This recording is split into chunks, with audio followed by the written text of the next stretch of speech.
ओम नमः शिवाय मित्रांनो, आज मी आपल्याला एक महत्त्वपूर्ण उपाय सांगणार आहे।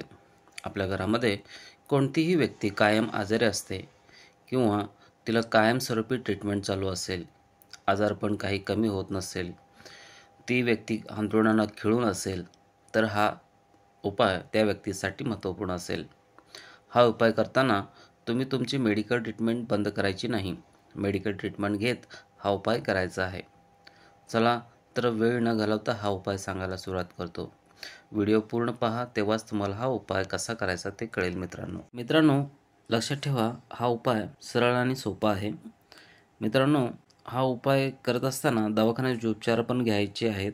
मित्रांनो, घरामध्ये तांब्या किंवा तांब्याचा ग्लास असेल तर तो घ्यायचा आहे आणि तो तांब्या किंवा ग्लास पाण्याने पूर्ण भरून घ्यायचा आहे। घरातील जी पण व्यक्ती आजारी आहे, रात्री झोपण्याच्या वेळेस आजारी व्यक्तीच्या पाण्याने भरलेला तांब्या किंवा ग्लास त्यांच्या उशाशी ठेवायचा आहे।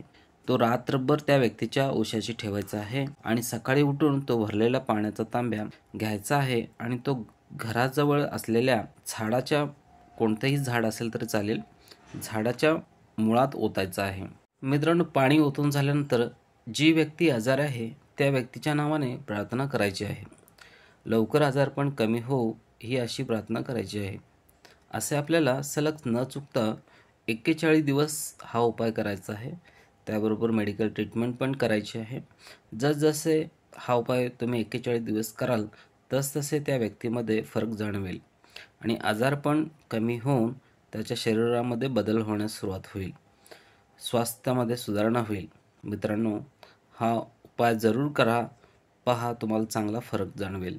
असेच नवनवीन उपाय पाहण्यासाठी चॅनलला सबस्क्राईब करा। धन्यवाद।